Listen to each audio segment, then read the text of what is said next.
Hola, ¿qué tal? Me es grato saludarte. En esta ocasión estaremos realizando un ejercicio de estadística.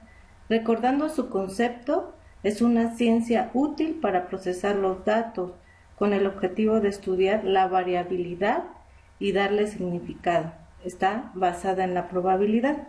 En esta ocasión aplicaremos estadística descriptiva con la intención de obtener las tablas de frecuencias, gráficos, medidas de tendencia central y medidas de dispersión.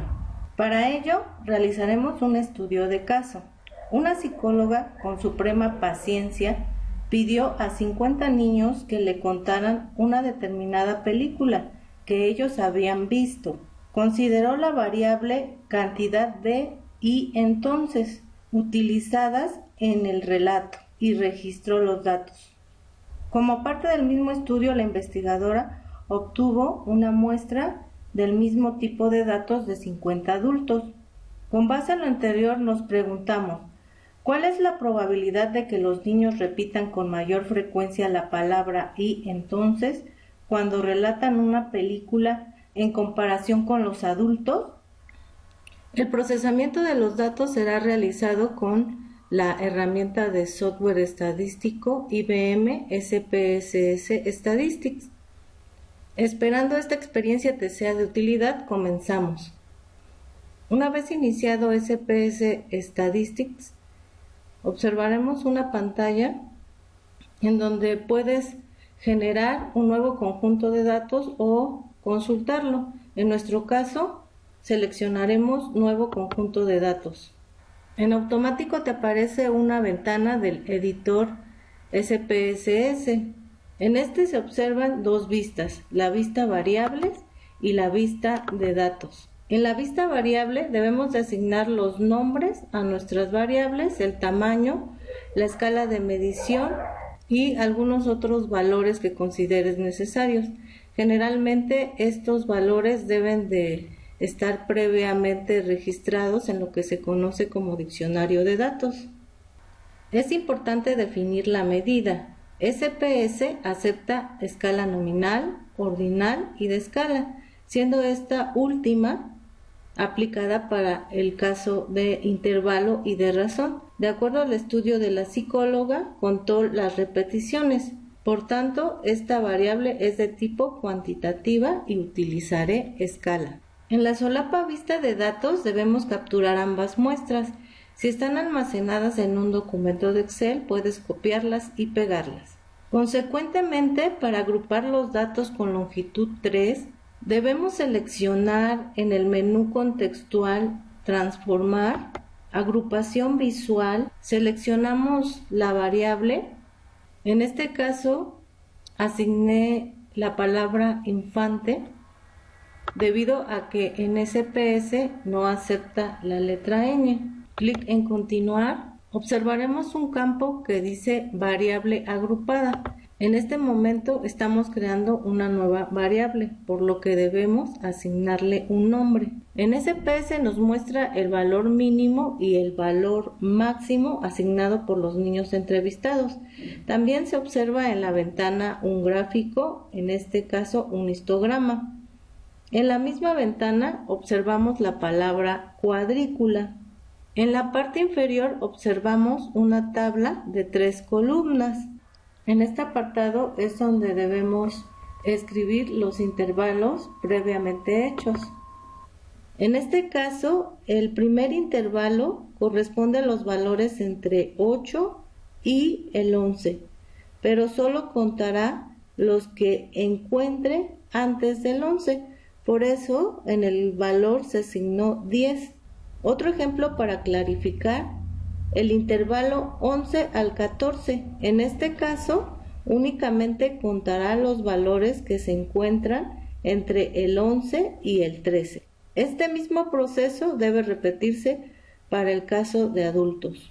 Da clic en aceptar, nuevamente aceptar. Una vez que concluimos estos pasos en el visor de resultados de SPSS Statistics, se observa el proceso. No obstante, para visualizar más gráficamente las nuevas variables creadas, consultemos el editor de datos de SPSS. En esta ventana podemos observar dos nuevas columnas, infante agrupada y adulto agrupada. Ahora bien, observaremos las tablas de frecuencia y los gráficos de los datos agrupados.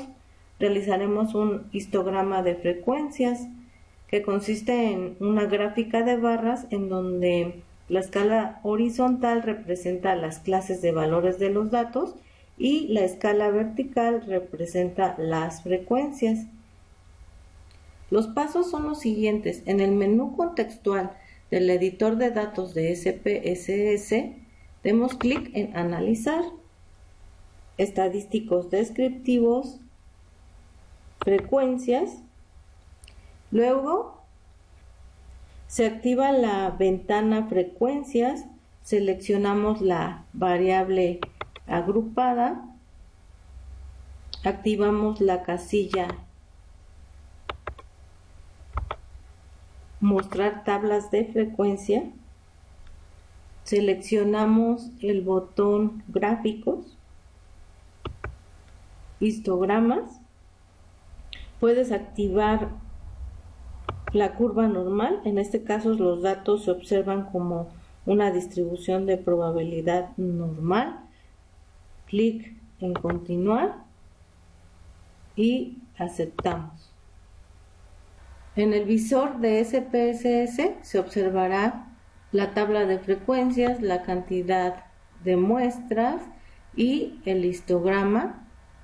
Repetiremos el mismo proceso con la variable agrupada para adultos. Analizar, estadísticos descriptivos, frecuencias. Deseleccionamos la variable anterior, seleccionamos la variable de adultos,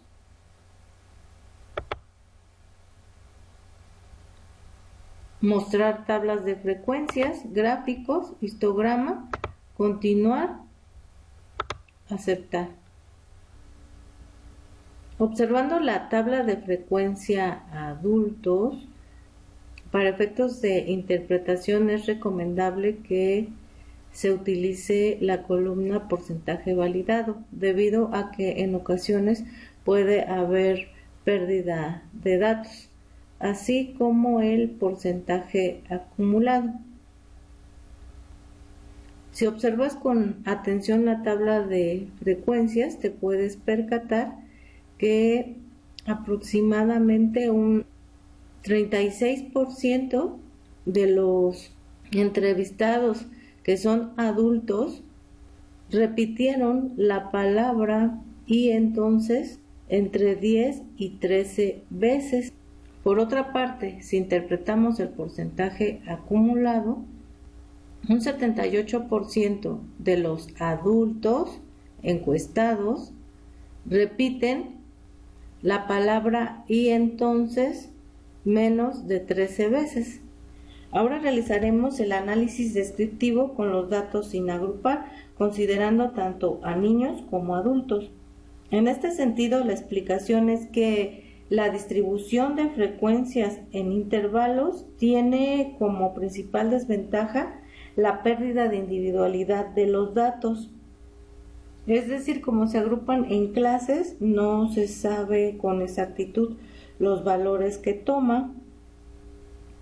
Por tanto, pierden nivel de detalle y accesibilidad. En el editor o en el visor de SPS Statistics observarás el menú contextual, da clic en Analizar, Estadísticos descriptivos, seleccionamos, en este caso le vamos a decir que nos lo muestre por nombres para que podamos identificarlos. Seleccionamos las dos variables sin agrupar, damos clic en Aceptar. En estos estadísticos descriptivos observaremos la cantidad de muestras, el valor mínimo, el valor máximo, la media y la desviación estándar. Adicionalmente, es posible obtener mayor información de las medidas de tendencia central y poder observar las medidas de dispersión. Para ello, vamos a seleccionar Analizar, del menú contextual, Estadísticos descriptivos, Frecuencias,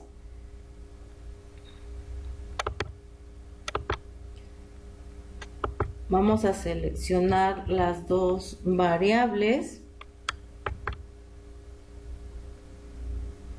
En esta ventana de frecuencias, deselecciona mostrar tablas de frecuencias, estadísticos.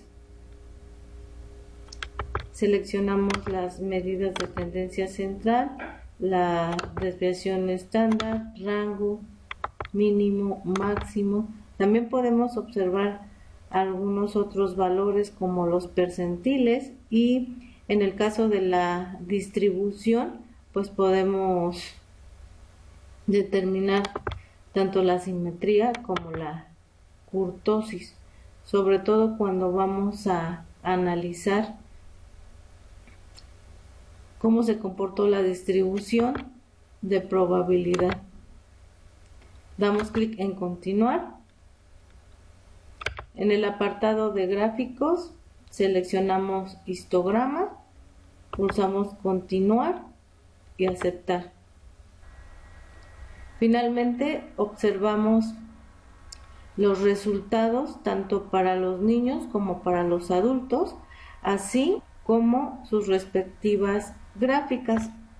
Para concluir, se puede observar que los niños repiten más la palabra y entonces en comparación con los adultos. En cuanto a determinar el estadístico a interpretar, según García Mosquera et al. 2017 y Reguán Álvarez 2018, la escala de medida determina qué tipos de análisis estadísticos son los más apropiados, aun cuando SPS pues nos mandó tanto la media como la desviación estándar. En este sentido, la interpretación quedaría de la siguiente manera. Los niños en un promedio de 18.7 veces repiten la palabra y entonces cuando realizan un relato, con variación de 4.7 desviación estándar, mientras que los adultos en promedio de 10.16 veces repiten la palabra y entonces cuando realizan un relato, con una variación de 3.4 puntos de desviación estándar. Otro estadístico que pudiera ser de utilidad es la varianza, que sirve para determinar si hay diferencias significativas entre ambos grupos. En este caso, si decidiéramos continuar con estadística inferencial para determinar qué tipo de prueba, tanto paramétrica o no paramétrica, un requisito es hacer la prueba de homocedasticidad, es decir, homogeneidad de la varianza. Esto significa que la varianza se distribuye de la misma forma en los grupos de comparación. En SPS se calcula e interpreta el nivel de significancia de la prueba de Levin. Gracias por tu tiempo y atención. Nos vemos hasta la próxima.